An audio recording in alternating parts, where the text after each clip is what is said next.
Everyone. आज हम लोग बातचीत करेंगे, स्टार्टअप करेंगे अपना बिजनेस लॉ से।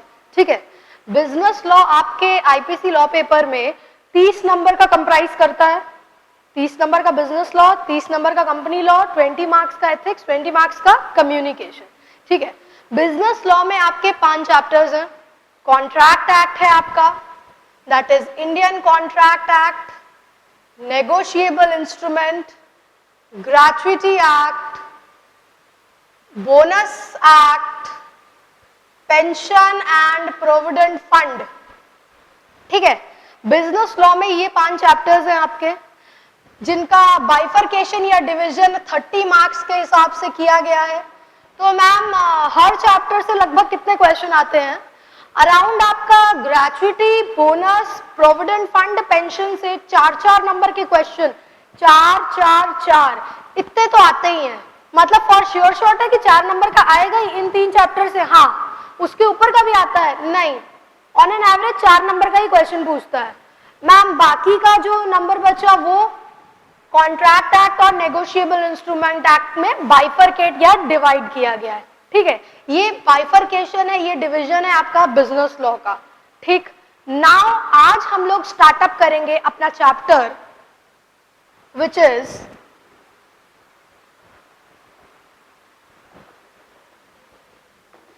Payment of Gratuity Act 1972। Payment of gratuity act 1972। ठीक है, ग्रेच्युटी का मतलब कोई मेरे को बता सकता है कि ग्रेच्युटी का मतलब क्या होता है? एक तरह का रिटायरमेंट बेनिफिट कह सकते हैं। देखो, एक एम्प्लॉई जो काम करता है ऑर्गेनाइजेशन में, इतने लंबे समय तक ऑर्गेनाइजेशन को अपनी सर्विसेज प्रोवाइड करता है, काम करता है उस ऑर्गेनाइजेशन में। ठीक है, तो इन टर्न जब उसकी सर्विसेज खत्म होने की कगार पे हैं या खत्म होने वाली हैं, उस समय एक तरह का गिफ्ट के रूप में, ग्रेच्युटी एक टर्म, लैटिन टर्म है जिसका मतलब गिफ्ट। गिफ्ट का मतलब क्या होता है? तोहफा। तोहफा मिलने से लोग खुश होते हैं कि दुखी हो जाते हैं? अरे तोहफा मिला, बहुत दुखी है, जब खुश होते हैं ना। ग्रेच्युटी एक तरह का तोहफा होता है, एम्प्लॉयर देता है। किसको? एम्प्लॉय को देता है। कब देता है, क्यों देता है? इसलिए देता है कि एम्प्लॉय ने साल दर साल इतना सर्विसेज रेंडर किया है ऑर्गेनाइजेशन के प्रति। अब उसकी सर्विसेज जब खत्म हो गई है, अब उसकी और उसकी फैमिली के लाइवलीहुड को, दिनचर्या को गुजारने के लिए, उसको मीटअप करने के लिए एक पेमेंट किया जाता है, लमसम अमाउंट का पेमेंट किया जाता है। मैम ग्रेच्युटी का पैसा क्या, ग्रेच्युटी का जो ये पैसा आप बता रही हैं, मेरी सर्विस खत्म होगी तभी हम इस्तेमाल कर सकते हैं? ऐसा नहीं है। तुम सर्विस में हो, तुमको पैसे की व्यवस्था है या जरूरत पड़ गई कि पैसा चाहिए, तो तुम ग्रेच्युटी अकाउंट में जो पैसा पड़ा है ना तुम्हारा, उसके अगेंस्ट में भी कुछ पैसा लोन के रूप में उठा सकते हो। बट ऑब्वियस सी बात है, तुम अगर लोन अगेंस्ट में, ग्रेच्युटी अकाउंट के अगेंस्ट में लोन पैसा उठा रहे हो, तो भैया जब पैसा ड्यू पड़ेगा तो जितना लोन लिया हो काट के मिलेगा कि पूरा मिल जाएगा? बट ऑब्वियस है, काट के ही एम्प्लॉयर एम्प्लॉय को देगा। ठीक, ग्रेच्युटी एक्ट इफेक्ट में कब आया था? 16 सितंबर 1972। सब लिखाएंगे, सब, टोटल, ध्यान दो। Gratuity act is largely based on West Bengal employees gratuity act 1971। मतलब इस पे निर्भर है, इस पे बिलिंग इसकी हुई है। ड्राफ्टिंग या इफेक्ट में अगर हम बात करें तो 16 सितंबर 1972 को उस दिन से ग्रेच्युटी एक्ट एप्लीकेबल हुआ था। बट ये बेस्ड है, निर्भर है West Bengal employee gratuity act 1971 के ऊपर। ठीक, फिर से बातचीत करते हैं। ग्रेच्युटी का मतलब क्या होता है? तोहफा होता है। कौन देता है? एम्प्लॉयर देता है। किसको देता है? एम्प्लॉय को। किस लिए देता है? इतने साल कंटिन्यूअस सर्विस रेंडर किए हो, उसके बदले में एम्प्लॉयर एम्प्लॉय को तोहफा दे रहा है। ग्रेचुइटी का पैसा या तो ड्यूरिंग एम्प्लॉयमेंट ले लो या तो एम्प्लॉयमेंट खत्म होने को आई है तब लमसम पैसा इकट्ठे ले लो। एम्प्लॉयमेंट के दौरान अगर ले रहे हो, लोन के अगेंस्ट में ले रहे हो वो पैसा, जब ड्यू पड़ेगा तो काट के एम्प्लॉयर पैसा देगा। ठीक, कब इफेक्ट में आया ग्रेचुइटी एक्ट? 16 सितंबर 1972 को। किस एक्ट पे या किस बिल पे ये बेस्ड है? West Bengal employee gratuity act 1971 पे। ठीक, इतनी बातें आपने बताई, कोई क्वेश्चन यहां से आता है क्या? बट ऑब्वियस है, what is the meaning of gratuity तो तुमसे पूछेगा नहीं। करेक्ट इनकरेक्ट एक बार पूछा हुआ है आपसे। Gratuity act is based on Kerala gratuity act 1971, based on the state of Kerala वाले पे। तो क्या ये करेक्ट है कि इनकरेक्ट है? बट ऑब्वियस है, किस पे बेस्ड है? West Bengal employee gratuity act 1971। समझ में आया? इतनी बातों में से एक करेक्ट इनकरेक्ट आया हुआ है। पहले हम ग्रेचुइटी का मतलब जान लेते हैं, लिखिएगा। Gratuity has been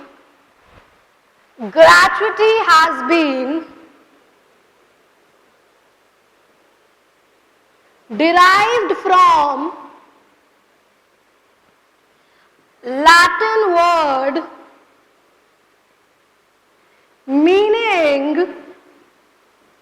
gift. Employee has rendered continuous services to the organization and in turn employer provides him certain means to deal with his livelihood। समझ आ रहा है? यानी कि कहने का तात्पर्य यह है कि एम्प्लॉय ने इतना सर्विसेज रेंडर किया है during the tenure, during the time period of employment, उसके बदले या एम्प्लॉयर फलस्वरूप उसको क्या दे रहा है? ग्रेचुइटी तोहफा दे रहा है। लिखिएगा, it may be a lump sum payment, it may be a lump sum payment or the benefit can be taken by the employee, or the benefit can be taken by the employee during the tenure of employment, during the tenure of employment।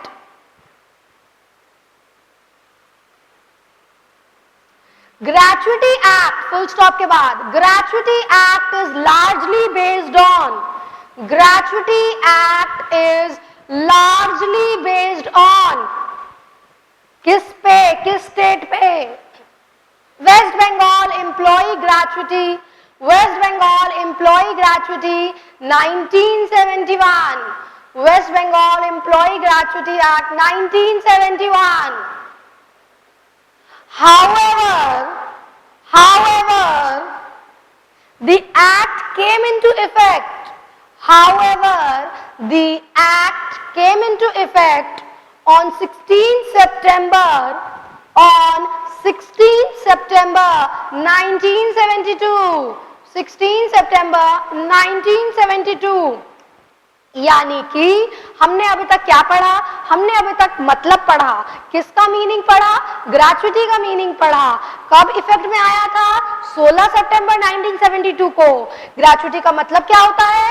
Gift होता है, employer employee को देता है। Gratuity का benefit या तो during tenure ले लो या तो lump sum amount at the end of the tenure ले लो। किस पे बेस्ड है? West Bengal employee gratuity act 1971 पे बेस्ड है। ठीक, अपार्ट फ्रॉम मीनिंग अब हम बातचीत करेंगे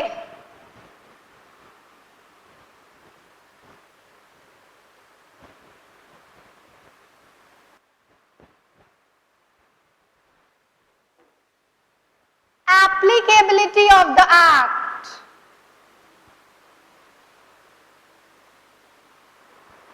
मतलब ये ग्रेच्युटी एक्ट कहां कहां अप्लाई करेगा, किन किन जगह पे अप्लाई करेगा, ध्यान देके सुनना।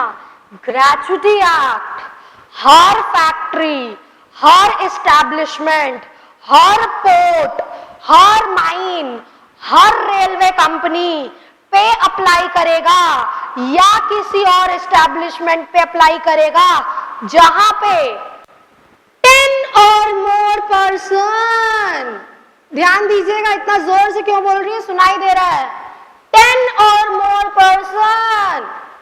ध्यान देने की बात है कि कोई भी एस्टैब्लिशमेंट में जहां पे प्रीसीडिंग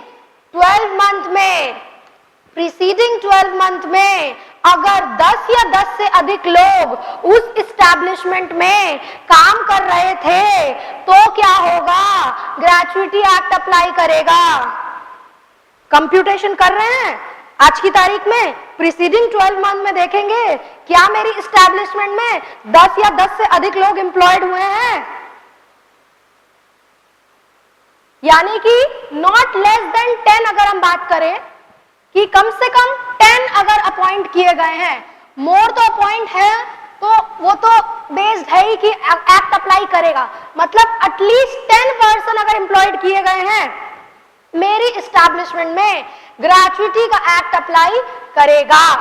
ठीक मैम, अगर एस्टैब्लिशमेंट में लोग काम कर रहे हैं 10 और मोर पर्सन, ठीक है, अगर हो सकता है कुछ एम्प्लॉय ऑर्गेनाइजेशन छोड़ के चले गए, मेरी ऑर्गेनाइजेशन में एम्प्लॉय पहले 10 थे, अब घट के 8 हो गए हैं, 2 ने छोड़ दिया, तो मेरी एक्ट को, मेरी ऑर्गेनाइजेशन को ग्रेच्युटी एक्ट अप्लाई नहीं करेगा ना। एक बार एप्लीकेबल, फॉरएवर एप्लीकेबल, मतलब अगर 10 या उससे ऊपर एम्प्लॉय काम कर रहे हैं तो मेरी ऑर्गेनाइजेशन को ग्रेच्युटी एक्ट अप्लाई कर गया है, इवन उसके बाद सब्सिक्वेंट रिडक्शन हो रहा है फिर भी मेरी एस्टैब्लिशमेंट को ग्रेच्युटी एक्ट अप्लाई करेगा। बोले तो वंस एप्लीकेबल, फॉरएवर एप्लीकेबल। समझ आ रहा है? और कोई बात, अगर सेंट्रल गवर्नमेंट चाहे, अगर सेंट्रल गवर्नमेंट या अप्रोप्रिएट गवर्नमेंट चाहे तो कोई भी और एस्टैब्लिशमेंट जो कि ग्रेच्युटी एक्ट में कवर्ड नहीं हो रही है उसको भी ग्रेच्युटी एक्ट अप्लाई करवा सकता है। मतलब समझे नहीं, मेरी ऑर्गेनाइजेशन में 10 से अधिक लोग या 10 और मोर पर्सन नहीं काम कर रहे हैं तो क्या ग्रेच्युटी एक्ट अगर मेरी ऑर्गेनाइजेशन को अप्लाई नहीं कर रहा है तो गवर्नमेंट अप्लाई करवा सकता है? करवा सकता है। उस एस्टैब्लिशमेंट को एटलीस्ट नोटिस देना पड़ेगा, किसको? गवर्नमेंट को, ऑर्गेनाइजेशन को नोटिस देना पड़ेगा कि आपकी एस्टैब्लिशमेंट को ये एक्ट अप्लाई करता है, तो फिर उस समय के बाद से उस एस्टैब्लिशमेंट को भी ग्रेच्युटी एक्ट विल अप्लाई। ठीक है? एप्लीकेबिलिटी ऑफ द एक्ट में हमने बातचीत की कि ये एक्ट कहां अप्लाई करता है। ठीक है? हर फैक्ट्री में, हर माइन में, हर ऑयल फील्ड में, हर पोर्ट में, हर रेलवे कंपनी में जहां पे 10 और more person are employed on any day of preceding 12 month. ठीक है? On any day of preceding 12 month. एक बार applicable, forever applicable, even if number of members fall below 10। समझ आ रहा है? नहीं समझ आ रहा है? सेंट्रल गवर्नमेंट चाहेगा तो क्या ये एक्ट अप्लाई करवा देगा बाकी और एस्टैब्लिशमेंट में? क्या नोटिस देने की आवश्यकता है, जरूरत होती है? हाँ, बिल्कुल जरूरत होती है। ठीक है, लिखिएगा applicability of the act.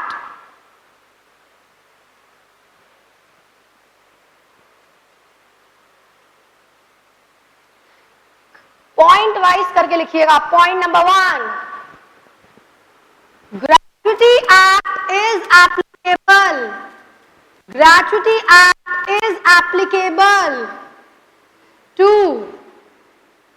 Every factory, comma mine, comma oil field, comma port, comma railway company or any other establishment, or any other establishment where कितने लोग? 10 or more person are employed during preceding 12 month. 12 month नहीं, preceding 12 month.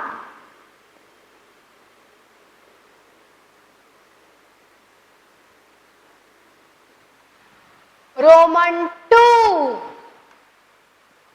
Once applicable, forever applicable. Once applicable, forever applicable. Even if number of members fall below, number of employees fall below 10. समझ आ रहा है जो हम बोलना चाह रहे हैं? मतलब एक बार अगर एक्ट अप्लाई हो गया, अगर एम्प्लॉय घट जा रहे हैं उस स्लैब से, तो क्या मतलब कि मेरी एस्टैब्लिशमेंट को अभी एक्ट अप्लाई नहीं करेगा? करेगा। एक बार अप्लाई हो गया है ना, मतलब वो फॉरएवर एप्लीकेबल रहेगा। Roman 3, if appropriate government is of the opinion, it may make the act applicable. It may make the act applicable to other establishment, provided a notice for the same,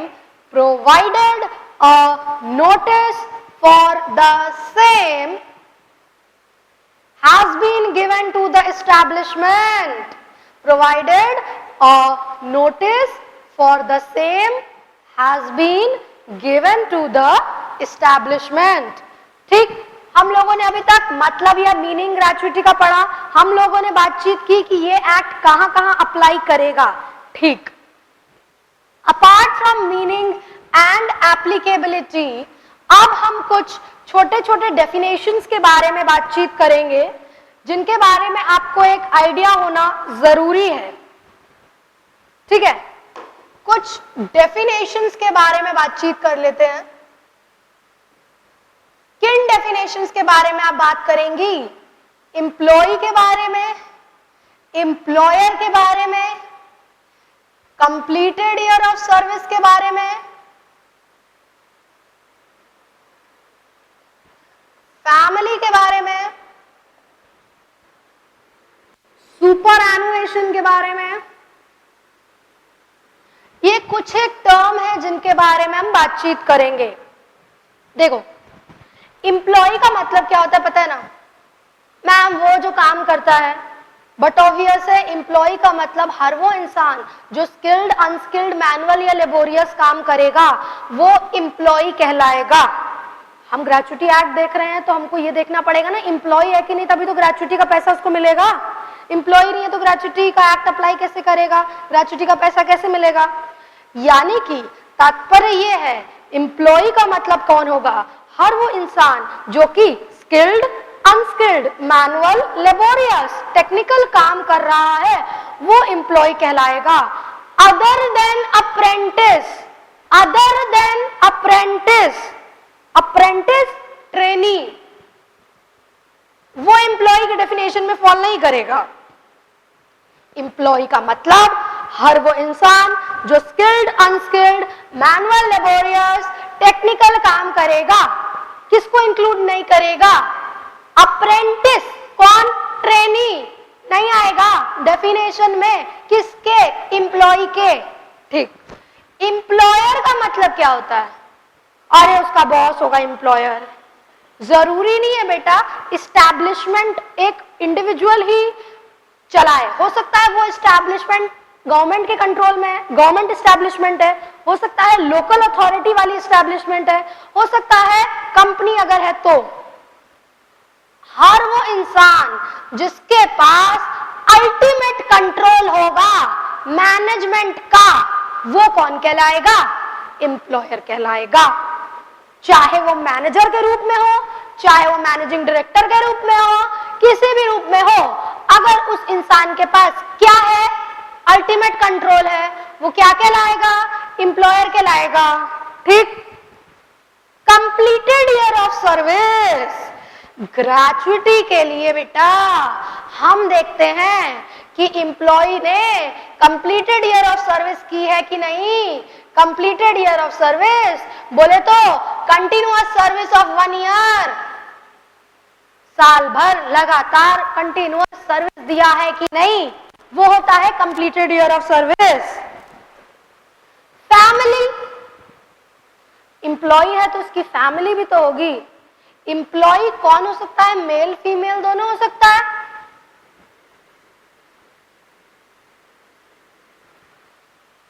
mail है तो उसकी family में कौन आएगा?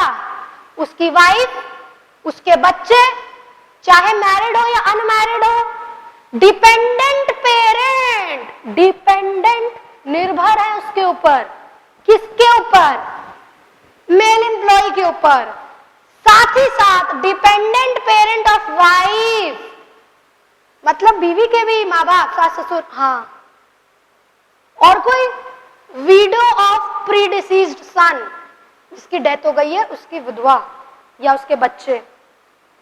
बोले तो सभी तो आ गए, हाँ।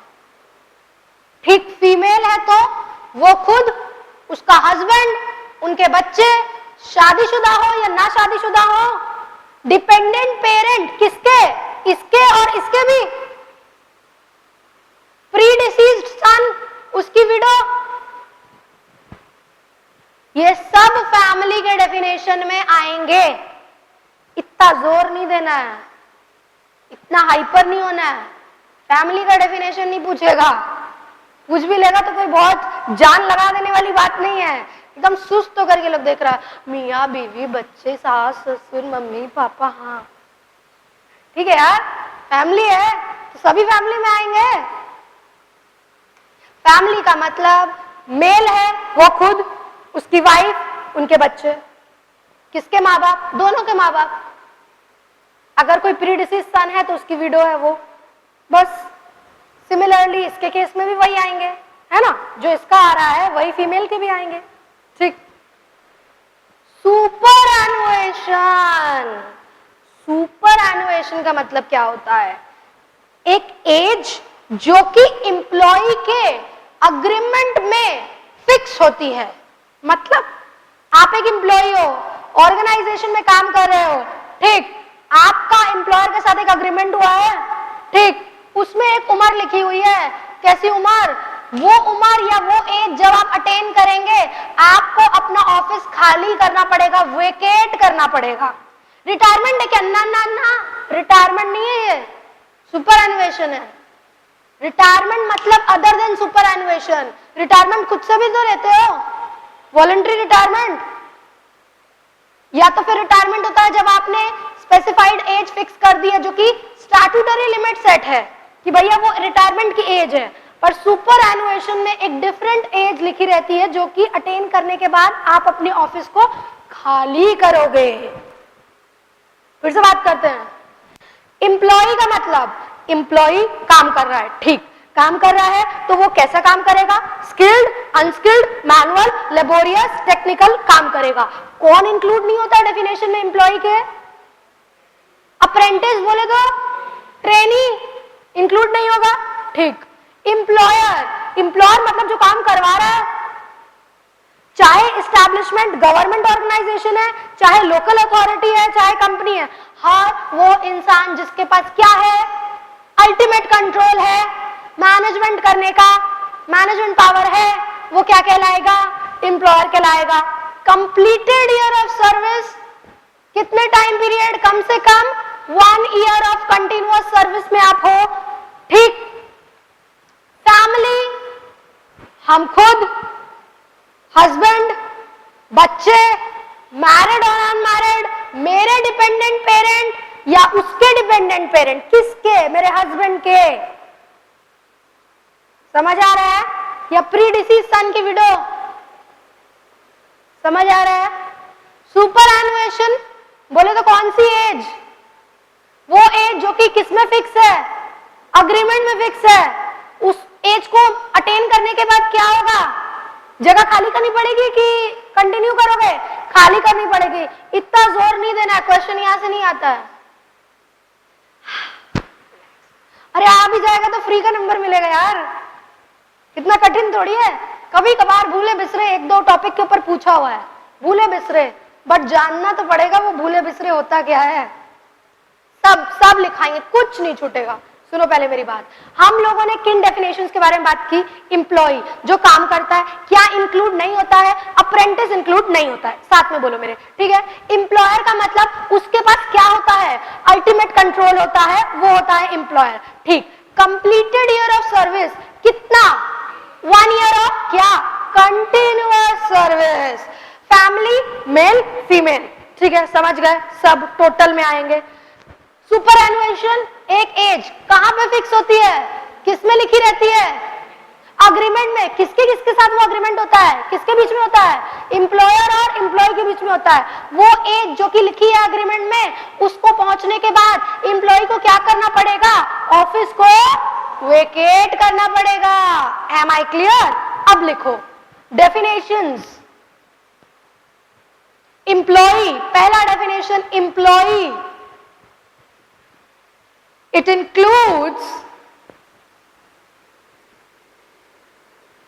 other than apprentice,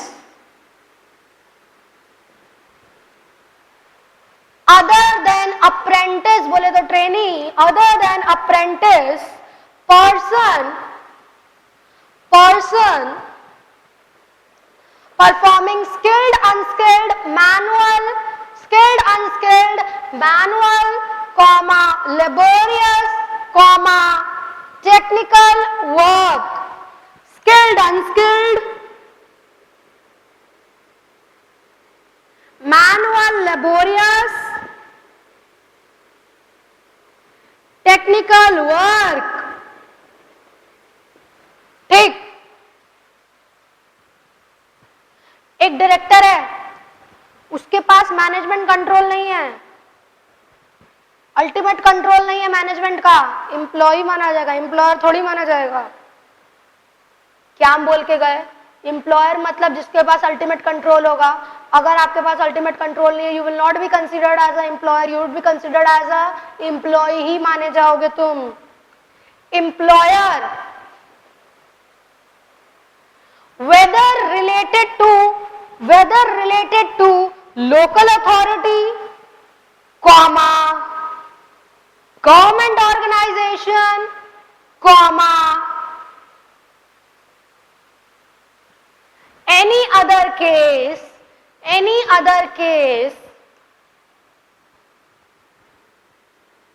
person who has ultimate control over the affairs of management,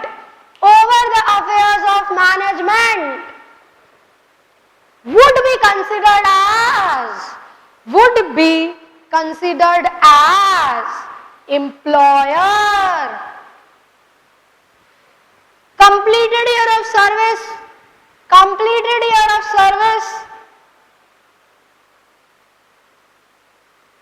means continuous service of 1 year.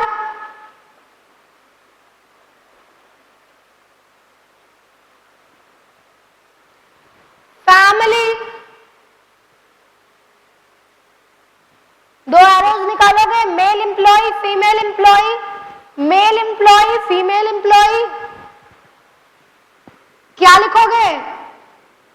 Mail में क्या लिखोगे? हिमसेल्फ, वाइफ, चिल्ड्रन, मैरिड और अनमैरिड, डिपेंडेंट पेरेंट, किसके? Male employ, and dependent parent किसके? Wife के। Dependent parent of wife, widow of predeceased son,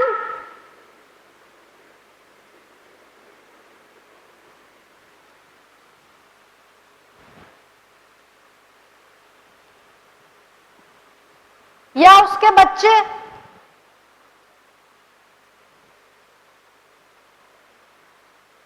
female में लिख लोगे क्या? herself, husband, children, married, unmarried, dependent parent of, male की जगह क्या हो जाएगा? फीमेल एम्प्लॉय हो जाएगा। डिपेंडेंट पेरेंट ऑफ वाइफ की जगह क्या हो जाएगा? हस्बैंड हो जाएगा। Window of प्रीडिसीज sun.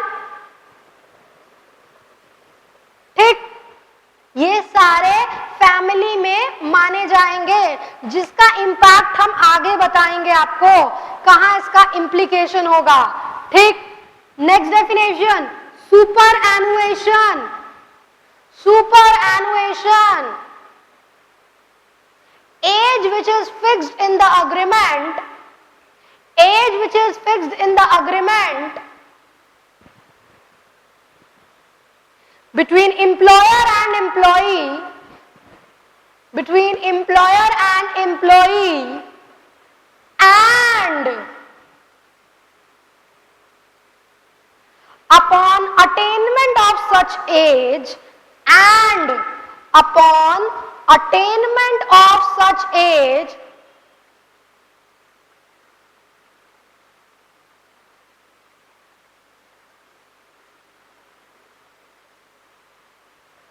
employee has to vacate his office, and upon attainment of such an age, employee has to vacate his office.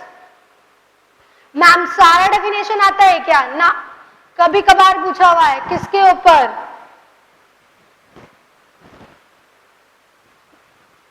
ऐसा बोला नहीं है कि एम्प्लॉयर और एम्प्लॉय पे आएंगे नहीं हम। They have never said I will not come, they may come. ठीक, हम लोगों ने डेफिनेशन के बारे में बातचीत की।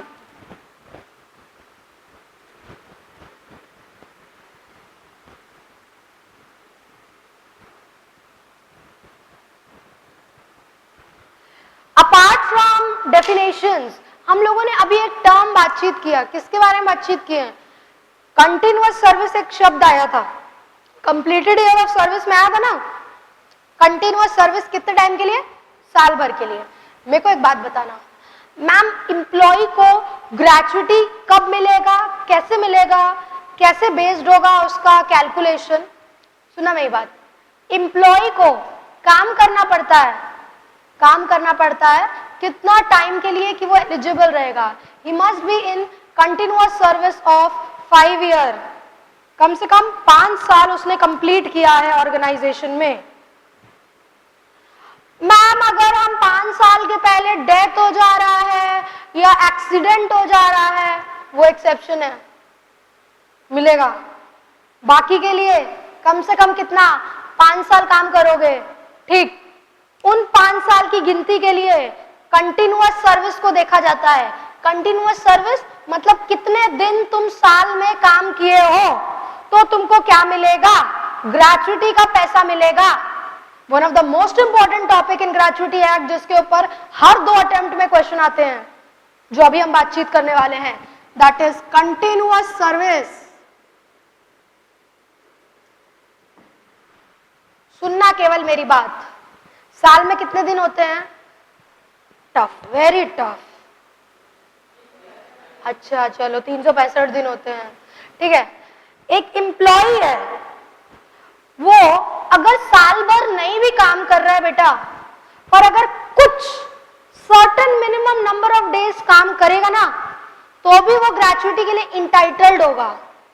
वो क्या होता है मैम, कैसे होता है? धीरे धीरे बातचीत करेंगे। यानी कि कैटेगरी डिवाइड किया गया, कुछ नहीं लिखना, केवल प्लीज ध्यान देना इधर। कंटिन्यूअस सर्विस के लिए कैटेगरी डिवाइड किया गया है एस्टैब्लिशमेंट का। बिलो माइन, जहां पे माइनिंग का काम, बिलो माइन का काम कर रहा है, वो एस्टैब्लिशमेंट, या तो फिर establishment operating less than 6 days. कई होता है ना 5 दिन काम करता है हफ्ते में ऑर्गेनाइजेशन, सैटरडे संडे ऑफ या कोई और दिन ऑफ, 6 से कम दिन जो ऑपरेट कर रही है ऑर्गेनाइजेशन, उसके लिए। अदर केस मतलब जो इनके अंदर नहीं फॉल करेगा, वो कहां फॉल करेगा? यहां फॉल करेगा। साल में कितने दिन? 365 दिन। तो पूरे साल आना पड़ेगा, पूरे साल काम करना पड़ेगा वो गिनती के लिए, वो कंप्यूटेशन के लिए कि हमको ग्रेचुइटी का पैसा मिले ना। पूरे साल नहीं भी आओगे तो कितने दिन आओगे तो ग्रेचुइटी मिलेगा? 190 डेज, 190 डेज, 240 डेज। बोले तो इतने दिन आना पड़ेगा। हाँ, इतने दिन भी नहीं आए, आना तो पड़ेगा। इतने कम से कम अगर 365 दिन में इतने दिन अगर तुम आए, इस केस में, इस केस में और इस केस में, तुम एज अ एम्प्लॉई ग्रेचुइटी के लिए हकदार होगे, ग्रेचुइटी के लिए हकदार होगे। क्वेश्चन आता है क्या इसके ऊपर? रिपीटेड क्वेश्चन आता है, यही चार्ट बनाने आता है। केस फॉर्म में क्वेश्चन दे देगा। अब केस इतना कठिन नहीं होगा कोई, अभी सब कराएंगे, एक आइडिया देंगे आपको। फिलहाल तुमको याद क्या रखना है कि ठीक है, हम एक एम्प्लॉय हैं, हमको कब माना जाएगा कि हम ऑर्गेनाइजेशन में कंटिन्यूअस सर्विस में हैं। भले हम साल भर काम नहीं कर रहे हैं, पर कम से कम इतने मिनिमम नंबर ऑफ डेज हम ऑर्गेनाइजेशन में आए हैं, तो मेरे को क्या मिलेगा? ग्रेचुइटी के लिए हम इंटाइटल्ड होंगे।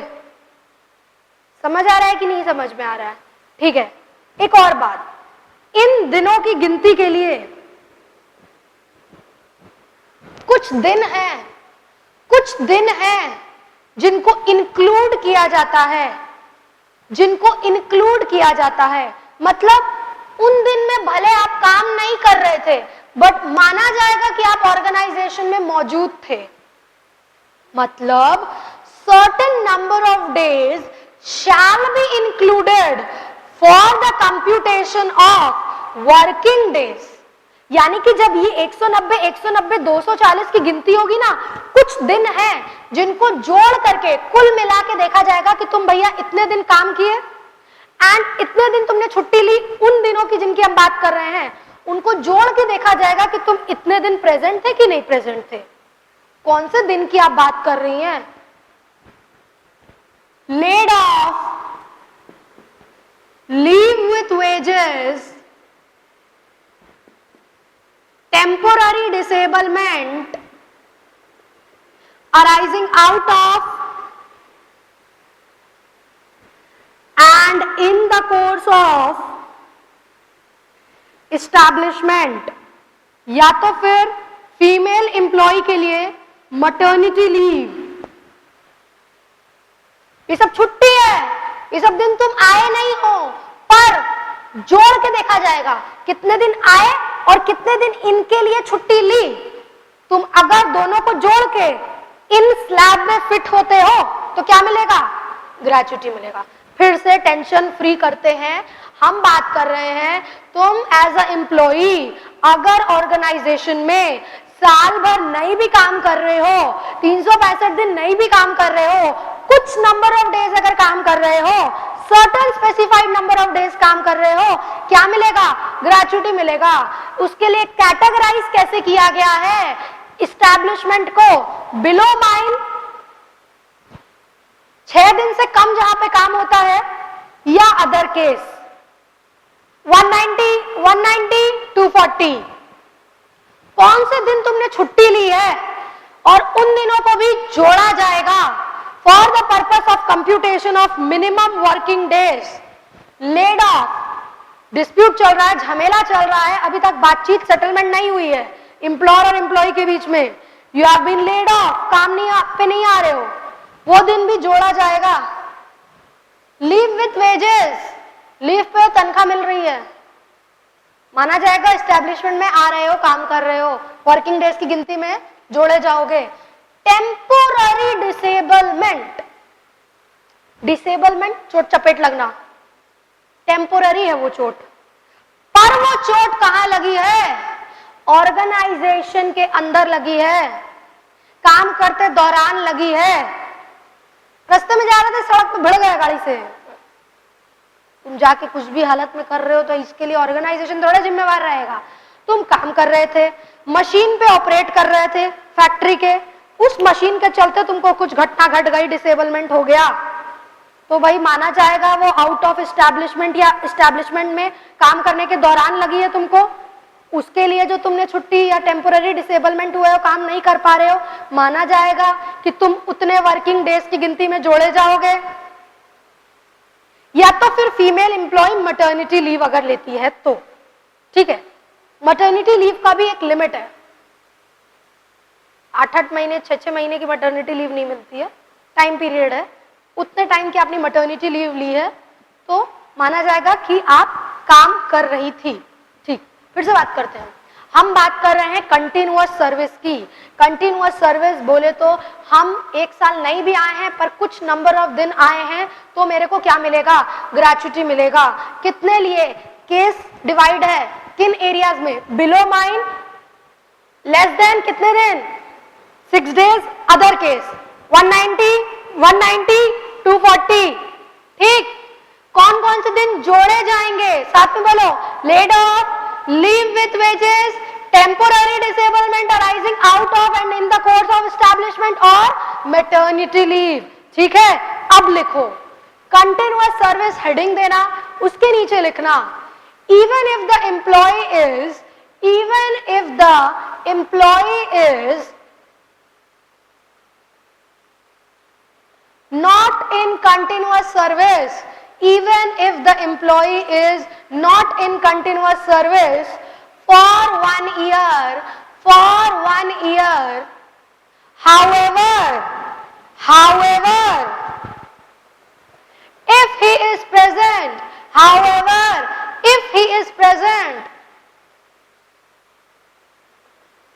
for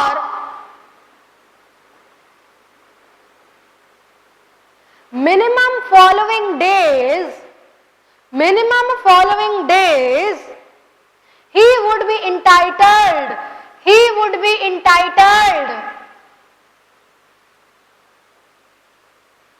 for gratuity,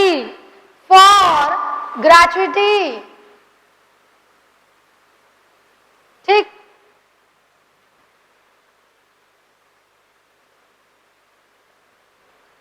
तीन केस लिखिएगा या 3 कॉलमनर फॉर्म में लिखिएगा जैसे मैंने लिखाया है, below mine, establishment operating less than 6 days in a week, हफ्ते में 6 दिन से कम ऑपरेट हो रहा है वो एस्टैब्लिशमेंट। तीसरा अदर केस यानी कि जो इन दोनों में फॉल नहीं करेगा वो अदर केस में फॉल करेगा, मतलब उसके लिए एम्प्लॉय का इतना नंबर ऑफ डेज देखा जाएगा। ठीक है, बिलो माइन के नीचे कितना लिखोगे, 190 डेज, लेस देन 6 दिन में कितना लिखोगे, 190 डेज, अदर केस में कितना लिखोगे, 240 डेज। ठीक है, नेक्स्ट लाइन में लिखिएगा following days shall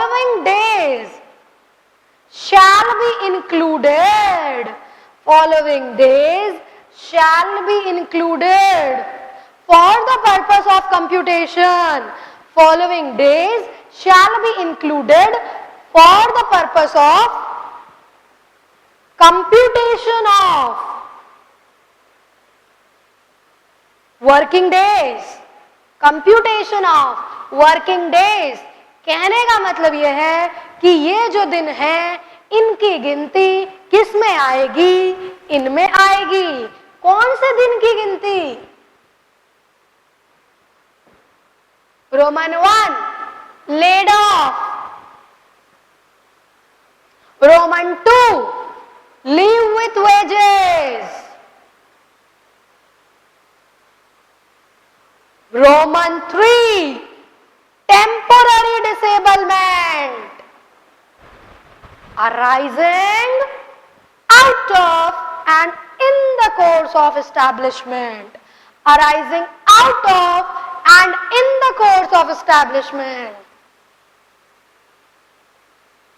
Roman 4 maternity leave,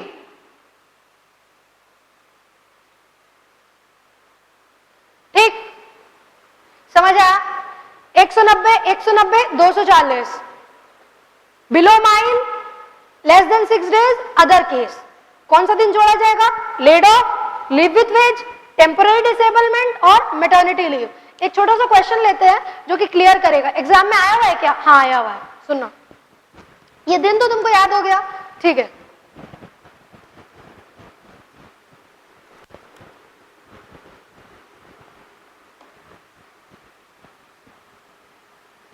केवल समझाने के लिए क्वेश्चन टेकअप कर रहे हैं हम, ठीक है।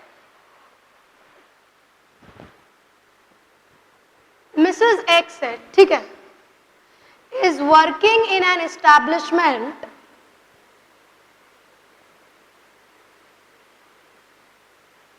Operating less than 6 days in a week. कुछ आ रहा है दिमाग में, कुछ आइडिया आ रहा है? मतलब क्वेश्चन पढ़ते पढ़ते कुछ हल्का हल्का आ रहा है? नहीं आ रहा है तो दिक्कत है।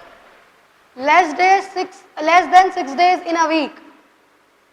She has been in service for 150 days and taken maternity leave for 50 days. अच्छा समझ आ रहा है, ठीक। Will she be entitled for gratuity? Will your answer be different?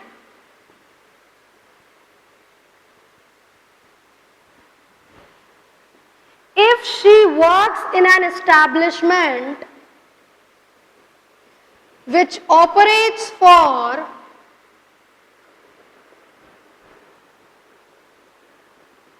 6 days in a week। बहुत ध्यान से क्वेश्चन पहले पढ़ते अपने लोग, ठीक है। मिसेस एक्स है, ठीक है, नाम से ही पता चल रहा मिसेस एक्स है तो फीमेल ही है यार। वर्किंग इन एन एस्टैब्लिशमेंट, ठीक, काम कर रही है, कोई दिक्कत नहीं। ऑपरेटिंग लेस देन 6 दिन इन अ वीक। अच्छा मेरे स्लैब में कुछ आया था क्या? Less than 6 days in a week का कोई स्लैब था?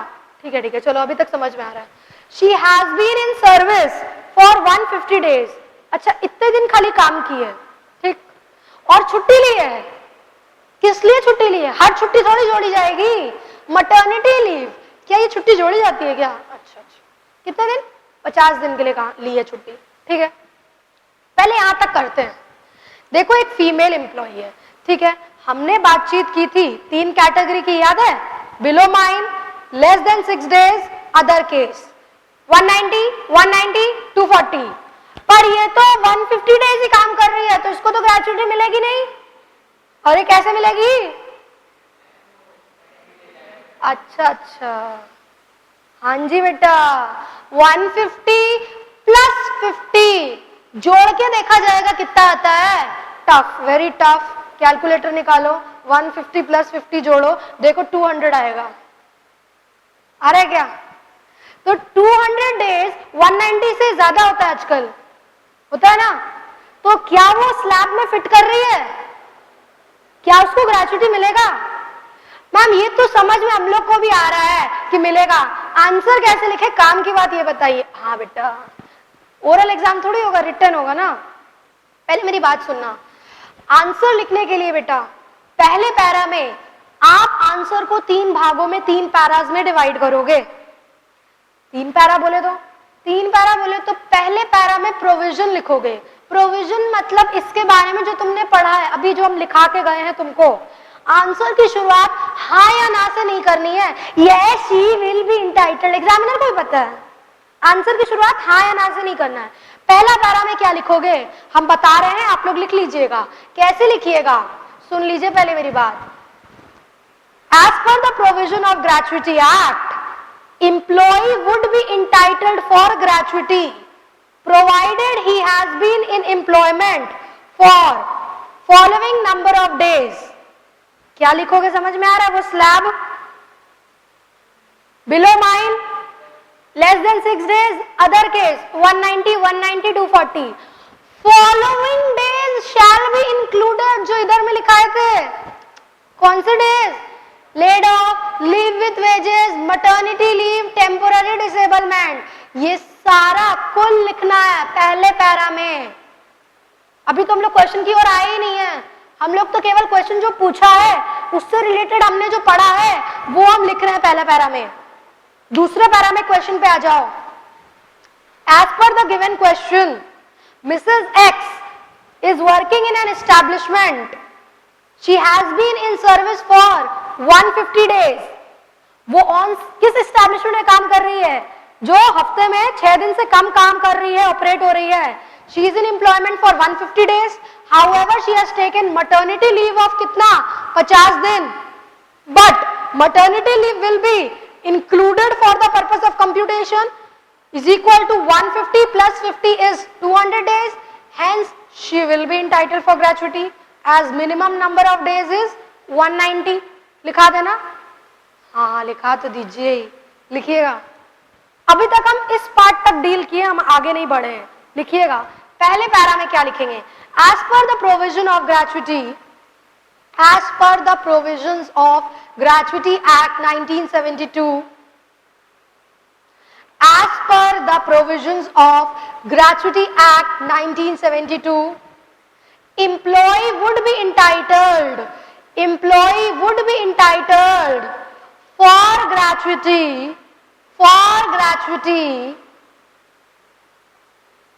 and shall be deemed to be in continuous service, and shall be deemed to be in continuous service provided he has been in employment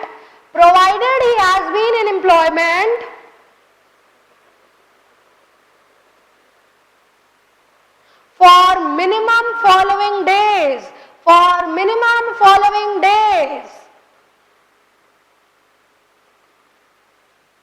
क्या लिखोगे पता है ना?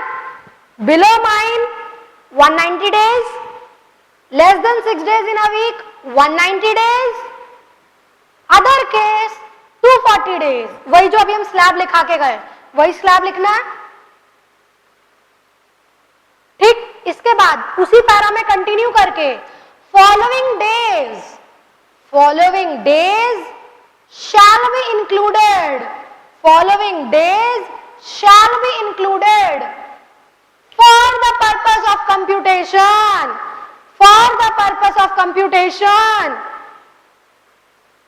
of working days। कौन से दिन आएंगे बेटा? वही 4 जो आपने लिखाया था, laid off, leave with wages, temporary disablement arising out of and in the course of establishment, चौथा maternity leave,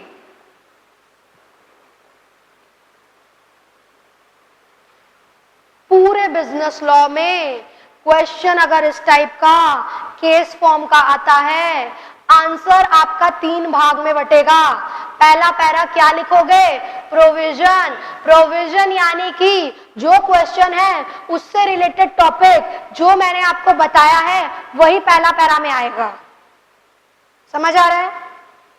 और कुछ तो हम लिखाए नहीं, अभी जो मैंने लिखा है वही पहला पैरा में आया। दूसरा पैरा में आप क्या डिस्कस करोगे? क्वेश्चन डिस्कस करोगे।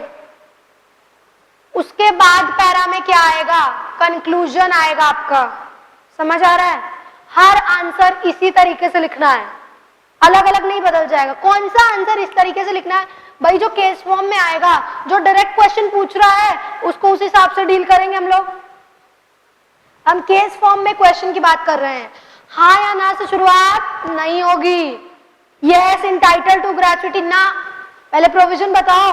तुमने इतनी बातें लिख दी, एग्जामिनर को पता है, बच्चे को पूरा आता है, उसको पूरा प्रोविजन पता है। मैम वो तो मैटरनिटी लीव के बारे में पूछा था, हम पूरी बातें क्यों लिखें? आगे दूसरी बातें भी हैं, इसीलिए मैंने पूरी बातें लिखाई हैं।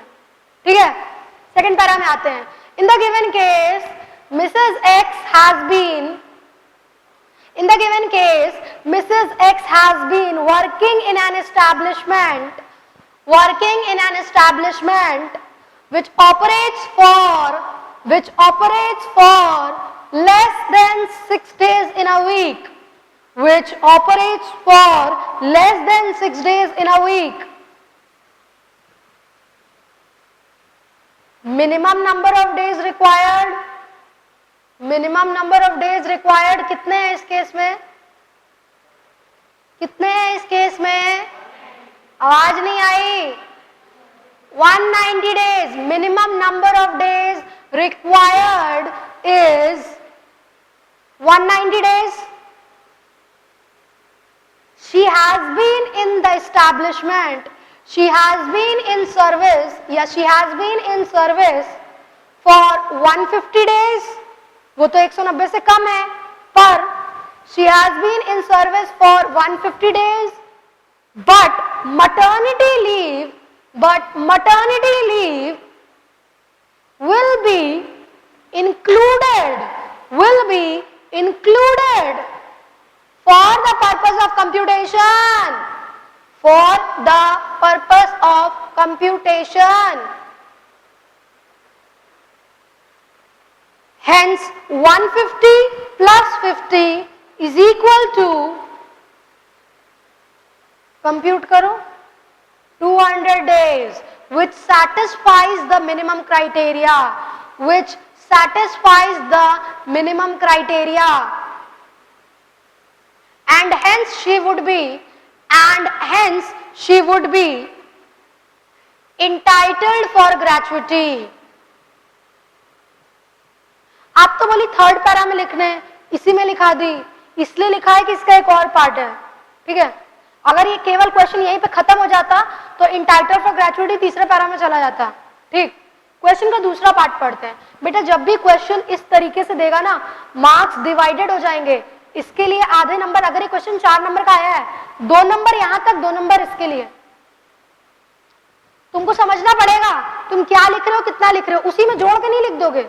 अलग अलग पार्ट है तो अलग अलग मार्क्स बाइफरकेटेड या डिवाइडेड है, इतना तो ठीक। अगर वो कौन, मिसेस एक्स काम कर रही है किस एस्टेब्लिशमेंट पे, जो कि कितने दिन ऑपरेट कर रही है, 6 दिन ऑपरेट कर रही है, तो मेरे लिए कितना मिनिमम वर्किंग डेज है? नहीं समझ आया ना भाई। लेस देन 6 डेज हम लिखाए हैं, बिलो माइन हम लिखाए हैं, तो जो उन दोनों में नहीं फॉल कर रहा है वो अदर केस में ही ना फॉल करेगा। इतना तो दिमाग लगाना पड़ेगा। तो अदर केस में अगर फॉल कर रहा है उसके लिए कितना दिन का जरूरत है? 240 डेज। यहां पे भले हम मैटरनिटी लीव को भी जोड़ दें, कितना आ रहा है? तो क्या इस केस में उसको ग्रेचुइटी मिलेगा? मैम हम फिर से प्रोविजन लिखे क्या? ऑलरेडी लिख चुके हो ना पहला पैरा में, दोबारा से लिखने की जरूरत नहीं है, अब जस्ट उसका कंटिन्यूएशन है। क्या लिखोगे नेक्स्ट पैरा में? If Mrs x works in an establishment, if Mrs x works in an establishment which operates for 6 days in a week, which operates for 6 days in a week,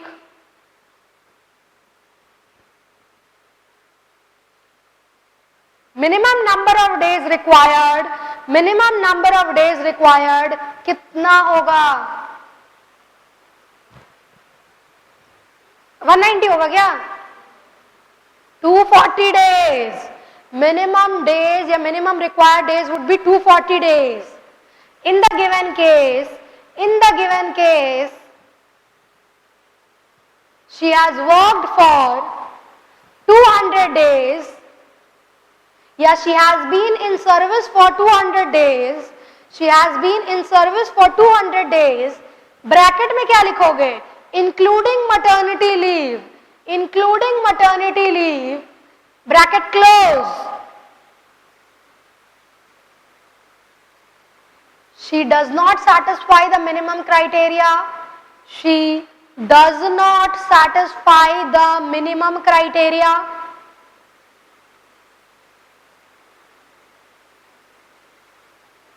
And hence she will not be entitled. And hence Mrs. X will not be entitled for gratuity.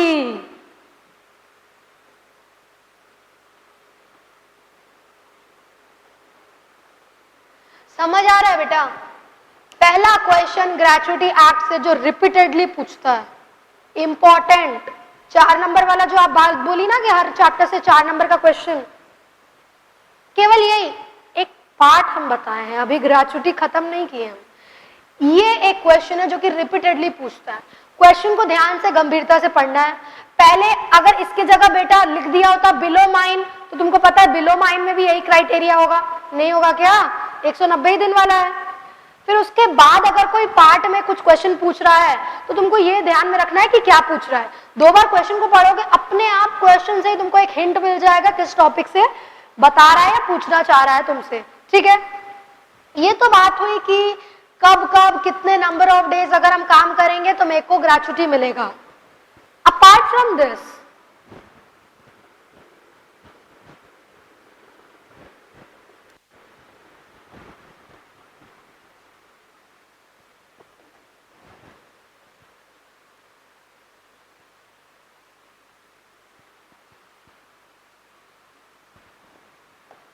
Seasonal establishment, वो कौन सी establishment होती है? 12 महीने काम करती क्या ना, for a certain time period, कुछ महीनों के लिए काम कर रही है, सीजन वाइज काम कर रही है। तो क्या उनके एम्प्लॉय को भी ग्रेचुटी मिलेगा? वो कैसे हम जोड़ेंगे? 12 महीना ही नहीं है मेरे पास, तो 190 आप बोली थी, अब क्या करेंगे? सीजनल एस्टैब्लिशमेंट जो कि does not operate through out the year, operates for a certain time period, 6 महीने के लिए फॉर एग्जाम्पल अगर काम कर रही है या ऑपरेशन में ऑर्गेनाइजेशन, उनके एम्प्लॉय को भी ग्रेचुटी मिलेगा। तो भाई ग्रेचुटी मिलने के लिए कम से कम मिनिमम वर्किंग डेज क्वालिफाई करना पड़ेगा, तभी तो ग्रेचुटी मिलेगा। अभी आप बता के गई, हाँ ठीक है बता के गए। सीजनल एस्टैब्लिशमेंट में एम्प्लॉय को ग्रेचुटी तभी मिलेगा जब, कब? Employee has worked for 75% of the number of days unit was in operation. Unit बोले तो वही जो एस्टैब्लिशमेंट है, वो अगर 6 महीने काम किया है, मतलब एस्टैब्लिशमेंट अगर सीजनल एस्टैब्लिशमेंट है जो कि 6 महीने काम कर रही है, एस्टैब्लिशमेंट ही 6 महीने के लिए काम कर रही है, एम्प्लॉय नहीं, तो उसके एम्प्लॉय को कैसे ग्रेचुटी मिलेगा? 6 महीने का अगर 75% उतने दिन अगर वो आया है उसको ग्रेचुटी मिलेगा। और कुछ इसमें हुक नहीं है, इतना दिमाग नहीं लगाना, बस सीजनल एस्टैब्लिशमेंट के लिए ग्रेचुटी कैसे मिलेगा? जितने दिन ऑर्गेनाइजेशन काम की है, ऑर्गेनाइजेशन जितने दिन ऑपरेशन में रही है उसका कितना 75% अगर एम्प्लॉय ने उतने दिन आया है तो क्या मिलेगा? ग्रेचुटी मिलेगा। समझ आ रहा है? एक क्वेश्चन लेते हैं, क्वेश्चन देख के ही तुमको समझ में आ जाएगा कि क्या बोलना चाह रहा है। हम क्वेश्चन लिखा चुके हैं, आंसर आपको, आंसर लिखने का पैटर्न आपको पता है। एक क्वेश्चन लेते हैं, अगर एक आइसक्रीम फैक्ट्री है, ऑपरेट्स फॉर 4 मंथ्स, ठीक है, 4 मंथ्स काम कर रही है। X has been in service for 60 days, will he be entitled for gratuity?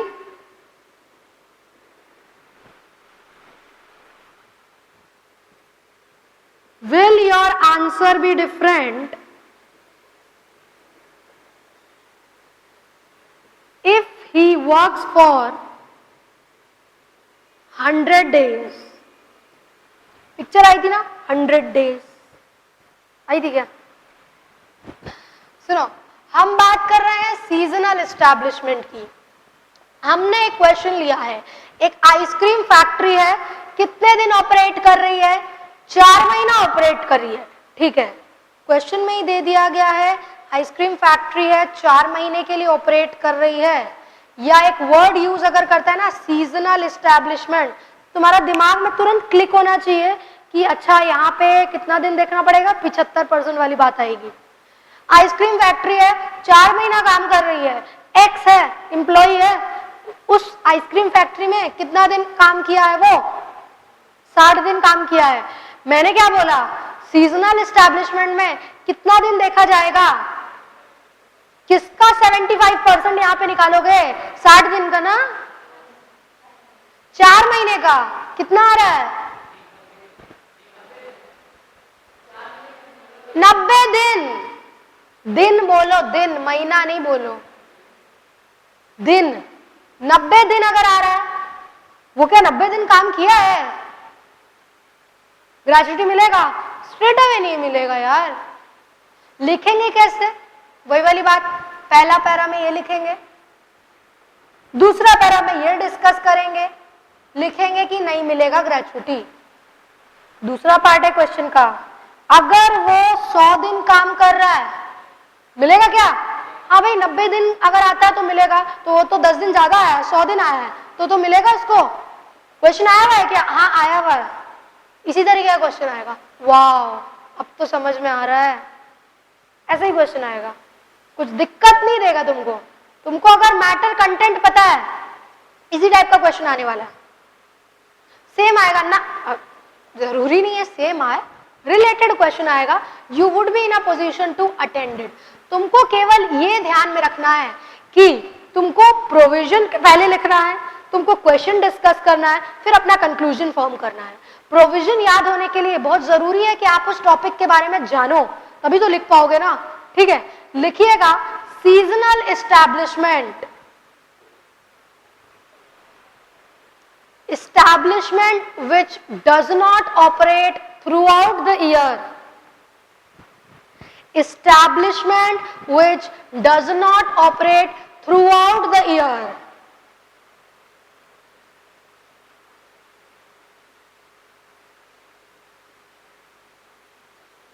But operates for a certain time period. But operates for a certain time period.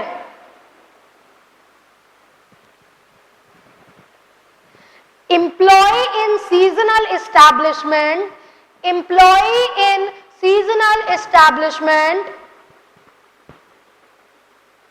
will be entitled for gratuity, will be entitled for gratuity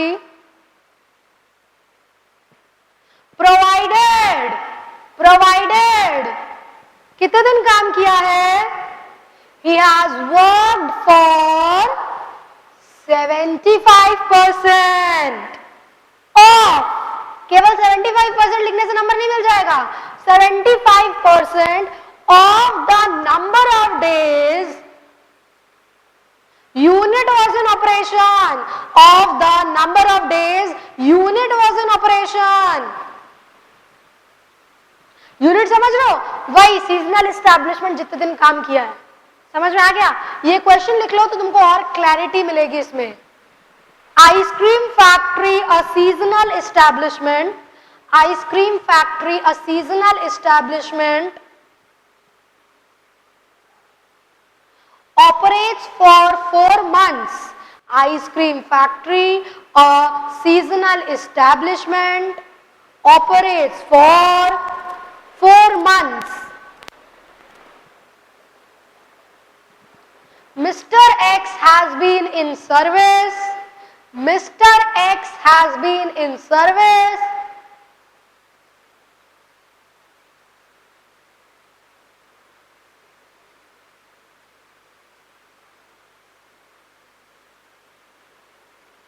for 60 days. For 60 days. Will he be entitled for gratuity? Will he be entitled for gratuity?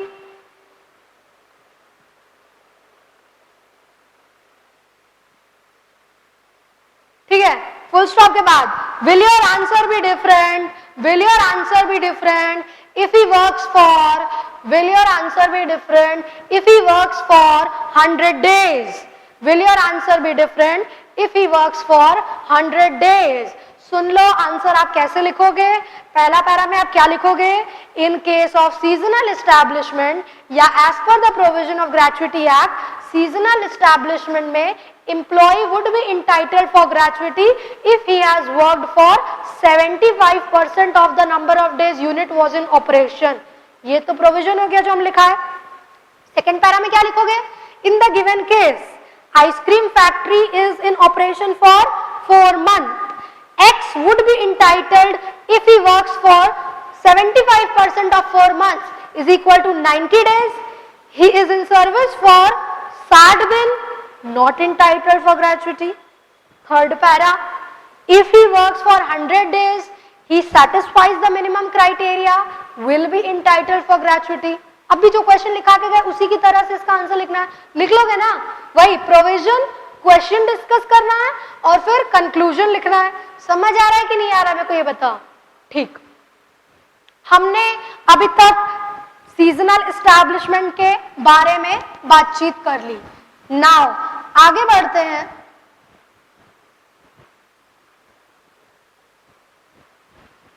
ठीक है, अब हम बातचीत करेंगे person entitled for gratuity. अभी हम बातचीत करके गए हैं आपसे, आपको कितना कंटिन्यूअस ईयर ऑफ सर्विस, कितना कंप्लीटेड ईयर ऑफ सर्विस. बोले तो कंटिन्यूअस सर्विस तो 1 ईयर वाला बात हो गया. कंप्लीटेड ईयर ऑफ सर्विस कितना होना चाहिए कि ग्रेचुइटी मिलेगा? कंटिन्यूअस सर्विस का था 1 साल का स्लैब निकालने के लिए, वो तो दिन कंप्यूट करने के लिए ना था कि भाई साल भर नहीं काम कर रहे हो तो इतने दिन काम कर रहे हो. ग्रेचुइटी मिलने के लिए कितना दिन होना चाहिए भैया? 5 साल ना. Completed year of service. अगर डेथ हो जाता है, अगर डिसेबलमेंट होता है तो वो 5 साल का क्राइटेरिया एप्लीकेबल नहीं होगा. लिखिएगा, employee has to be in service for 5 continuous year, 5 completed year लिखना, 5 completed years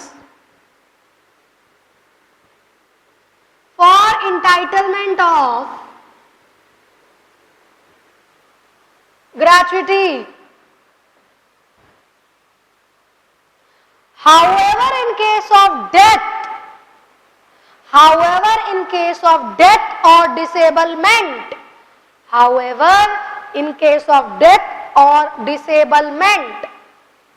this criteria will not be applicable.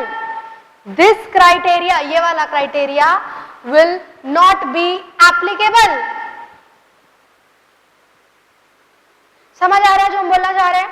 ठीक, हमने बात की पर्सन इंटाइटल्ड या कब आप ग्रेचुइटी के लिए इंटाइटल्ड होगे. Apart from continuous year of service, पहला इंपॉर्टेंट टॉपिक इस चैप्टर का कंटिन्यूअस ईयर ऑफ सर्विस. दूसरा इंपॉर्टेंट टॉपिक इस चैप्टर का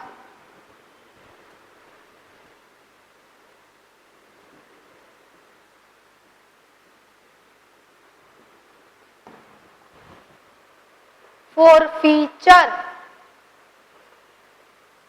वापस ले लेना, जब्त कर लेना, अपनी कस्टडी में रखना, मतलब एक ही है. फॉरफीट कर लेना. कौन फॉरफीट करेगा? एम्प्लॉय करेगा. उसको तो मिलना है. किससे मिलना है? एम्प्लॉयर से मिलना है. एम्प्लॉयर पैसा फॉरफीट कर सकता है. हाँ बेटा, पूरा पूरा पैसा फॉरफीट कर लेगा, या तो पूरा या तो पार्टली. बहुत ध्यान से सुनना. एक एम्प्लॉय है, एस्टैब्लिशमेंट में कुछ नुकसान पहुंचाता है, तोड़फोड़ मचाता है, डैमेज करता है, या उसके चलते एस्टैब्लिशमेंट को कुछ नुकसान भुगतना पड़ता है. हम एक एम्प्लॉय है, मेरी ऑर्गेनाइजेशन को मेरे चलते डैमेज हुआ है, लॉस हुआ है. मेरी ग्रेचुइटी का जो पैसा है उसमें से जिस हद तक डैमेज पहुंचा है उस हद तक पैसा काट के बाकी का पैसा मेरे को देगा. ये समझ आया? पूरा पूरा नहीं काटेगा ना. पूरा हम नुकसान थोड़ी पहुंचाए हैं. जितना नुकसान पहुंचाए हैं उतना रिकवर करके बाकी का पैसा मेरे को ग्रेचुइटी का मिलेगा. समझ आ रहा है कि नहीं आ रहा है? वाह, बस यही केस है. इसके ऊपर केस लॉ, पहला केस लॉ इस चैप्टर का.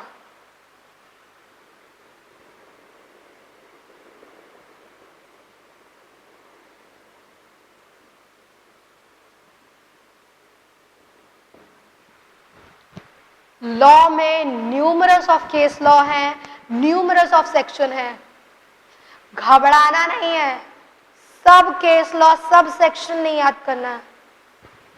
मैम सेक्शन नहीं याद हो रहा है, केस लॉ नहीं याद हो रहा है, कोई नहीं याद हो रहा है, उसमें बोला जो है वो याद है, that is more than sufficient. सही लिख करके एक्स्ट्रा नंबर नहीं मिलेगा, गलत लिखोगे तो नंबर तो कट ही जाएगा। गलत सेक्शन लिखोगे, गलत केस लॉ लिखोगे, नंबर कट जाएगा।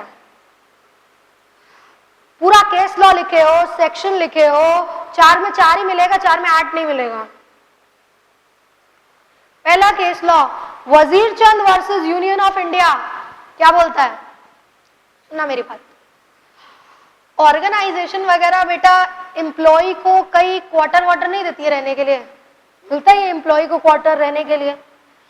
अब भाई वो क्वार्टर अगर दे रहा है ऑर्गेनाइजेशन उसको, तो काम कर रहा है तभी तो क्वार्टर मिला है, बस उस क्वार्टर का उसको पैसा नहीं देना पड़ रहा है, वो तो ऑर्गेनाइजेशन की तरफ से उसको दिया गया रहने के लिए ना, इतना तो समझते हो। हमने एक टर्म बात किया था सुपर एनुएशन के बारे में। सुपर एनुएशन मैम देर हो गई, भूल गए, क्या होता है सुपर एनुएशन? एक एज जो कि किसमें फिक्स होती है, अग्रीमेंट में फिक्स होती है, उसको या उसको अटेन करने के बाद एम्प्लॉय को जगह क्या करनी पड़ती है, खाली करनी पड़ती है। ठीक है, ऑर्गेनाइजेशन एम्प्लॉइज को क्वार्टर देता है रहने के लिए, चलो ठीक है काम कर रहे हो क्वार्टर दे दिए, वहां पे रहना आना जॉब करना, ठीक है। एम्प्लॉय अगर सुपर एनुएशन के बाद, समझ रहे हो, वो उम्र अटेन कर लिया है जब उसको जगह खाली करनी पड़ेगी, तो भाई अगर जगह खाली करनी पड़ेगी मतलब ऑफिस खाली करना पड़ेगा, तो क्वार्टर जो दिया है वो भी तो खाली करना पड़ेगा। मुफ्त में थोड़ी हम क्वार्टर बांट रहे हैं, तुम मेरा काम कर रहे हो, तुमको हम क्वार्टर दिया रहने के लिए। अब वो एम्प्लॉई सुपर एनुएशन होने के बाद भी क्वार्टर नहीं खाली कर रहा है। हम एक एम्प्लॉई ठीक काम कर रहे थे, क्वार्टर दिया मेरे को रहने के लिए, अब सुपर एनुएशन की वक्त आ गया, घड़ी आ गई, तो सुपर एनुएशन की घड़ी आ गई तो हमको ऑफिस वेकेट करना पड़ेगा कि नहीं करना पड़ेगा? करना पड़ेगा। क्वार्टर जो है मेरे को दिया गया वो भी मेरे को खाली करना पड़ेगा कि नहीं करना पड़ेगा? हम बोलते नाम नहीं करेंगे यार, हम यहाँ पे लाइन लगा के पानी भर रहे थे, इस क्वार्टर के नीचे पानी आता था ना, इस क्वार्टर में हम आए थे, यहाँ पे मैंने बहुत त्योहार निभाया है, मेरी पुरानी यादें बसी हैं, मेरा घर इसमें है, हम नहीं खाली करेंगे अपना क्वार्टर, मेरा इमोशन जुड़ा है। बोलते नाम नहीं खाली करेंगे। एम्प्लॉयर क्या करेगा, सुनेगा अच्छा नहीं खाली करेंगे, कोई बात नहीं, ग्रेच्युटी का पैसा अभी आपको मिला नहीं है, ग्रेच्युटी का पैसा अभी आपको मिला नहीं है, तो वो जो ग्रेच्युटी का पैसा है ना, उसमें से ना हम जब से आप रेंट जो देना पड़ रहा है ना मेरे को, कि आप जगह खाली नहीं कर रही हैं, आज की तारीख में आपकी सर्विस खत्म हुई, आप क्वार्टर खाली नहीं कर रही हैं, अब हर महीने का रेंट तो एम्प्लॉयर को देना पड़ेगा ना, वो क्वार्टर लिया हुआ है, तो तुम्हारे ग्रेच्युटी के पैसे में से हम काट के देंगे। एम्प्लॉय के ग्रेच्युटी के पैसे में से क्वार्टर का जो रेंट है उसको काट के अगर एम्प्लॉयर बैलेंस पेमेंट कर रहा है, कोई गलती नहीं है on the part of employer. Summary, वजीर चंद, WAZIR, वजीर चंद से याद रखोगे क्वार्टर नहीं खाली किए तो मेरा एम्प्लॉयर क्या किया, मेरे ग्रेच्युटी के पैसे में से रेंट का पैसा काट करके मेरे को बाकी का पैसा दिया है, तो क्या इसमें गलती है एम्प्लॉयर की? कोई गलती नहीं है, बस यही याद रखना, कहानी नहीं याद रखनी है।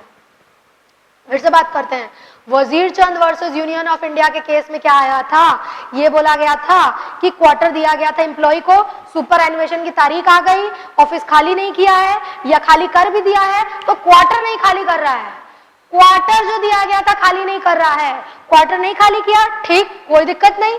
एम्प्लॉयर जो है ग्रेच्युटी के पैसे में से रेंट का पैसा जब तक खाली नहीं कर रहा है तब तक रेंट का पैसा काट करके उसको देगा, कोई गलती नहीं है, कोई इलीगैलिटी नहीं है on the part of employer. समझ में आ रहा है?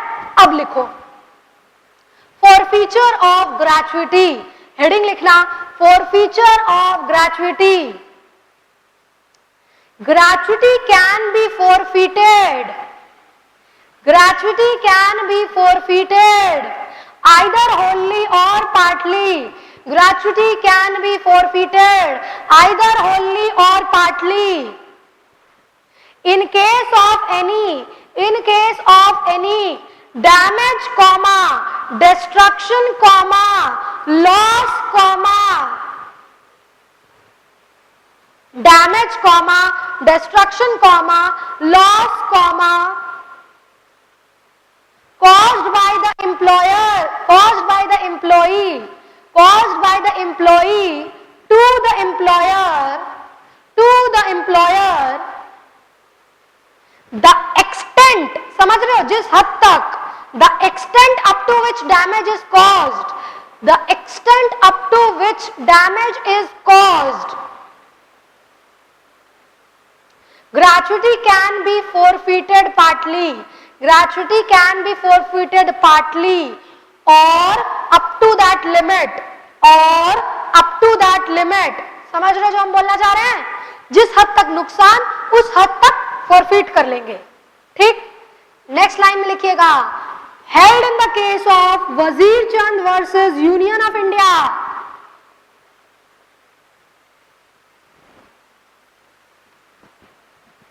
वजीर Chand versus Union of India. Employee failed to surrender the quarter. Employee failed to surrender the quarter and occupied the same even after superannuation. Even after superannuation, employer deducted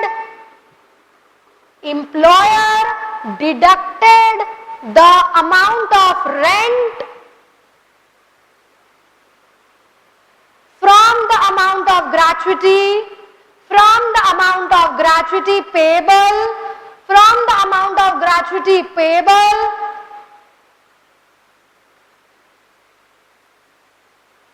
and paid the balance.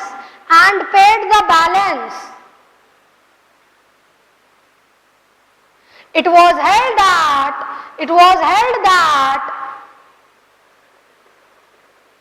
there was no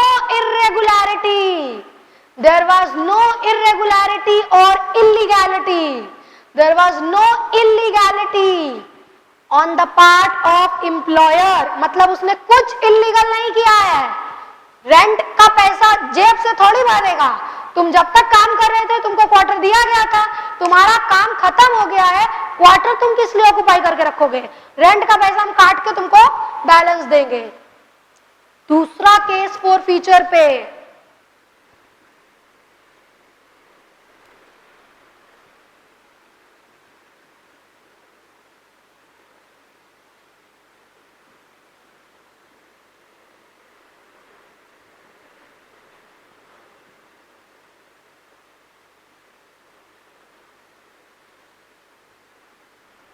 Travancore Plywood Industries Limited versus regional joint labour commissioner.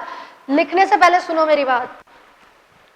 Travancore plywood industries limited versus regional joint labour commissioner.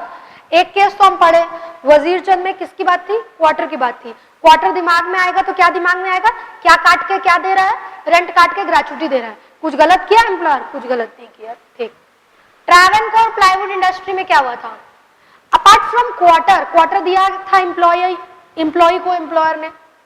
Travancore में employer ने ना employ को क्या दिया था? Plot of land, जमीन दिया था. जमीन समझते हो? जमीन दिया था. अब यहां भी क्या हुआ है? जैसे यहां पे क्या नहीं खाली किया? क्वार्टर नहीं खाली किया. यहां पे क्या नहीं खाली कर रहा है? जमीन नहीं खाली कर रहा है. अब देखो यहां पे तो एम्प्लॉयर को क्या देना पड़ रहा था? रेंट का पैसा अपने जेब से देना पड़ रहा था ना. यहां पे तो कुछ एक्स्ट्रा इनकर, वो तो उसी किसकी जमीन थी? एम्प्लॉयर की जमीन थी, या उसने अरेंज करके दिया था? एम्प्लॉय को दिया था.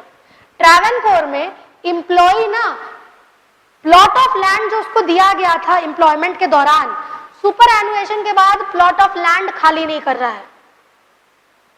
केवल इस ग्राउंड पे, इस बिनाद पे एम्प्लॉयर ग्रेच्युटी को विथहोल्ड नहीं कर सकता है।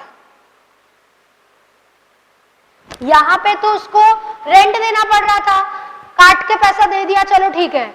यहां पे क्या हुआ है, प्लॉट ऑफ लैंड खाली नहीं किया है, तो एम्प्लॉयर केवल इस ग्राउंड पे कि जमीन नहीं खाली करके दे रहा है, एम्प्लॉय को ग्रेच्युटी देने से मना करेगा? नहीं कर सकता है एम्प्लॉयर ऐसा, उसको ग्रेच्युटी का पैसा देना पड़ेगा। जमीन नहीं खाली किया है, कोर्ट में केस जाएगा, जज डिसाइड करेगा। तुम एज अ एम्प्लॉयर ग्रेच्युटी कैसे उसकी मार लोगे भाई? हक है उसका ग्रेच्युटी मिलने का। हम मानते हैं यहां पे तुम अपनी जेब से पैसा दे रहे थे तो तुमने वो काट करके उसको दे दिया। यहां तो प्लॉट ऑफ लैंड है ना, पैसा दो ग्रेच्युटी का उसको।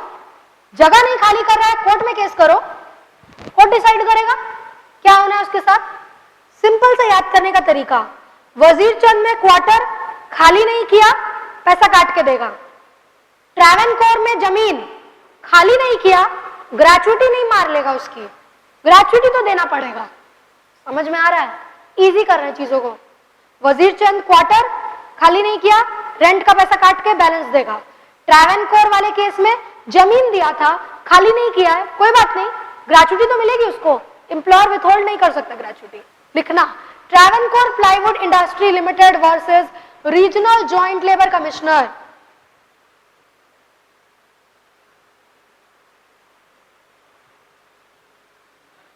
Joint Labor Commissioner, employee failed to surrender the plot of land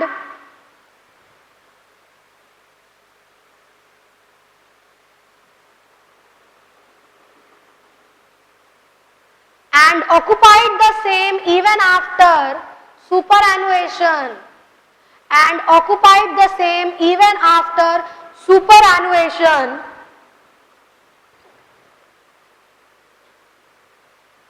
Plot was provided by the employer to employee. Plot was provided by the employer to employee. Mere failure to surrender the plot, is not a ground. Mere failure to surrender the plot is not a ground. कैसा ground नहीं है? To withhold gratuity. Underline करना, withhold gratuity, not a ground to withhold gratuity को underline करना। समझ आ रहा है हमने क्या बातचीत की? वजीर चंद क्वार्टर, ट्रैवनकोर प्लाईवुड, पी से प्लाईवुड, पी से प्लॉट ऑफ लैंड। ठीक, क्लियर हो गया? याद करने में आसानी होगी। समझ आ रहा है जो हम बोलना चाह रहे हैं? ठीक है, एक बार एक रिकैपिचुलेशन लेते हैं। हम लोगों ने अभी तक किन किन बारे में बातचीत की है?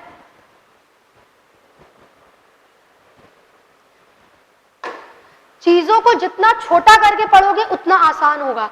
जितनी बातें हम लोगों ने पढ़ी उसको एक पेपर लेना, उसमें जॉट डाउन कर लेना, ये पढ़ा, पूरा जितना लिखाई सब, बहुत सारा पेज हो जाएगा ना।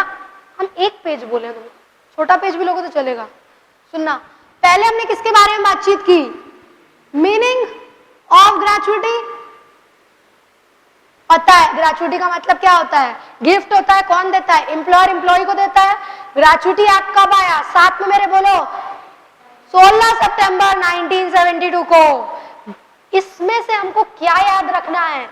ये किस पे बेस्ड है?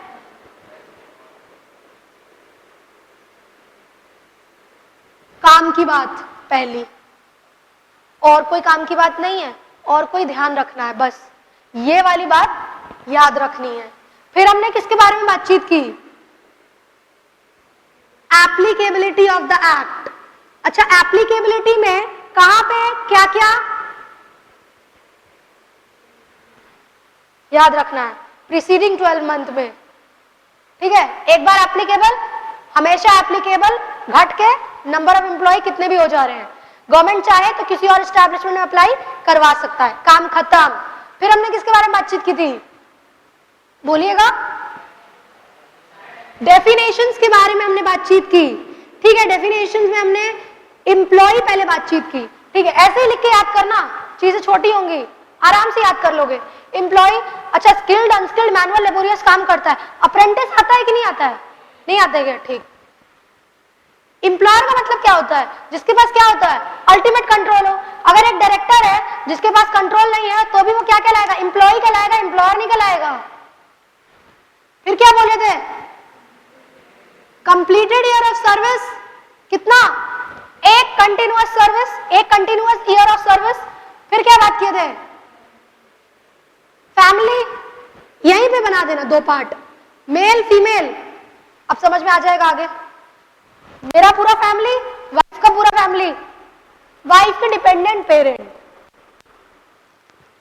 फिर सुपर एनुएशन बोले तो वो उम्र जो कि कॉन्ट्रैक्ट अग्रीमेंट में फिक्स्ड है, किसके बीच में, एम्प्लॉयर एम्प्लॉय के बीच में। उस उम्र में आने के बाद क्या खाली करना पड़ेगा, ऑफिस वेकेट करना पड़ेगा। देखो इतनी चीजों में या ऐसे चीजों को छोटा किया गया है, पढ़ने के बाद छोटा करोगे, पहले से थोड़ी छोटा कर दोगे, पढ़ने के बाद छोटा करोगे, ठीक है। इसके बाद हमने किसके बारे में बातचीत की, कंटिन्यूअस सर्विस, पहला बहुत इंपॉर्टेंट टॉपिक। कंटिन्यूअस सर्विस अगर पढ़ोगे, ऐसे यहीं पे 3 स्लैब बना देना, below mine, less than 6 days, other case 190, 190, 240 days लिखना होगा, केवल 190 नहीं। क्या क्या दिन जोड़े जाएंगे, lead off, leave with wages, maternity leave, temporary disablement, ठीक, याद हो गया। Seasonal establishment, number of days, unit was in operation, याद हो गया, ग्रेचुटी मिलेगा। फिर किसके बारे में बातचीत किए थे हम लोग, पर्सन इंटाइटल्ड कब होगा, 5 year इंटाइटलमेंट, एक्सेप्शन है क्या, डेथ और डिसेबलमेंट, ठीक। फिर हमने किसके बारे में बातचीत की, फॉर फ्यूचर के बारे में बातचीत की। अच्छा ये इंपॉर्टेंट है, जैसे ये इंपॉर्टेंट था ना, वैसे ये वाला इंपॉर्टेंट है, फॉर फ्यूचर ऑफ ग्रेचुटी, ठीक है। पार्टली भी होगा क्या, ओनली भी होगा क्या, पार्टली क्या होगा, अप टू डैमेज, होली पूरा पूरा। केस पढ़े थे क्या, वजीर चंद, वजीर चंद में किसका बात था, क्वार्टर नहीं खाली किया, कैन डू सो, एम्प्लॉयर कर सकता है। लिखोगे पूरी बात जो हम बताए, हम रिकैपिचुलेशन करने के लिए बता रहे हैं। ट्रैवनकोर प्लाईवुड वाले केस में क्या होगा, पीछे प्लाईवुड, पीछे lot of land, can not withhold gratuity.